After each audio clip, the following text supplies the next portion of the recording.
भिक्षाटन महायज्ञ ये शब्द सुनते ही आप और हम समझेंगे कि आखिर ये है क्या। ऐसा ही एक अनूठा कदम उठाया जा रहा है एक महान विभूति के माध्यम से, जो कि भारतीय और धर्म संस्कृति से भी जुड़े हुए हैं।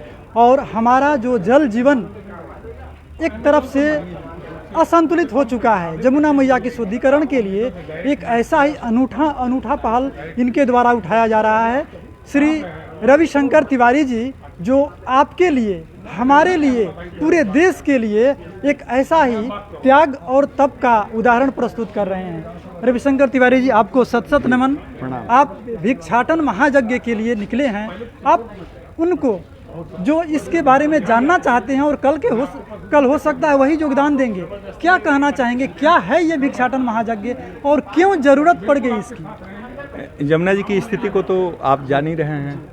आप गायत्री परिवार से लोग हैं, गंगा जी की भी स्थिति को जान रहे हैं। और कल बहुत बड़ा कार्यक्रम यहाँ पे मंडपम में होने जा रहा है, पर्यावरण को लेकर, प्रकृति को लेकर। प्रकृति के साथ जो अन्याय हम लोगों ने किया है, एक तरह से उसको मानिए कि हम उसको प्रायश्चित करने के लिए भी हम निकल रहे हैं। और भिक्षाटन का जो सवाल है, भिक्षाटन परमार्थ के लिए किया जाता है। भीख मांगना और भिक्षाटन करने में फ़र्क है। भीख पेट भरने के लिए किया जाता है और भिक्षाटन परमार्थ के लिए किया जाता है, परोपकार के लिए किया जाता है। यह एक पवित्र संकल्प के साथ मैं निकल रहा हूँ। गौतम बुद्ध ने भिक्षाटन किया था बौद्ध धर्म की स्थापना के लिए। महावीर जैन ने भिक्षाटन किया था नारी मुक्ति के लिए। आदि गुरु शंकराचार्य, और यहाँ तक कि आप लोग तो ऐसे संस्था से जुड़े हुए हैं कि गुरुकुल की पूरी परंपरा ही भिक्षाटन पर रही है। तो यह यमुना जी के निर्मलता, अविरलता और स्वच्छता को लेकर हमने भिक्षाटन का संकल्प लिया है। इसके माध्यम से एक तो जन जागरण होगा ही होगा और पैसा भी लगेगा, क्योंकि बिना पैसे का कोई काम होता नहीं होता है। तो इसमें पैसा लगेगा और इस पैसे का क्या इस्तेमाल होगा, क्योंकि कोई 5 रुपया देगा तो उसको ये राइट भी बनता है कि वो पूछे कि इस पैसे का करेंगे क्या यार। तो एक तो यमुना शोध संस्थान बनाने का काम है और उसके जरिए हर साल 100 बच्चों को यमुना के प्रति, गंगा के प्रति, पर्यावरण के प्रति प्रशिक्षित करने का काम होगा, ताकि हम रहें ना रहें यह काम चलता रहे। आचार्य श्री राम शर्मा जी इस तरह के संस्कार देकर गए अपने लोगों में कि वो नहीं भी हैं तो वह उसी गति से और उससे तेज गति से चल रहा है। तो हम लोग अमर होके तो आए नहीं हैं, यह आने वाली पीढ़ियों के सामने चुनौती का सवाल है। और इसके लिए 1 साल का संकल्प लिया हूँ और इसके लिए यह भिक्षाटन का कार्यक्रम किया जाएगा। इसमें जन जागरण प्रमुख है, तन मन धन से लोगों को जोड़ने का प्रयास है। जो जिस तरीके से जुड़ेगा पूरे 1 वर्ष, जो नहीं जुड़ेगा उसका भी जय। पूरे 1 वर्ष के लिए आपने ये संकल्प लिया। हाँ। आज भैया दूज 2024, भैया दूज 2025 तक आप ये लगातार, आप इस अवधि में किस तरह का जीवन यापन करेंगे और लोगों के बीच विशेष रूप से जो संदेश देने जा रहे हैं उसका मुख्य उद्देश्य क्या रहेगा, ताकि ये लोग भी शायद आपका साथ देना शुरू करें? हाँ, जीवन यापन तो जो जनरल है, लेकिन मेरा सबसे उसमें चेंजिंग ये आएगा कि सप्ताह में हम अखबार की नौकरी करते हैं, एक जो छुट्टी मिलती है वो छुट्टी मेरे लिए नहीं होगी।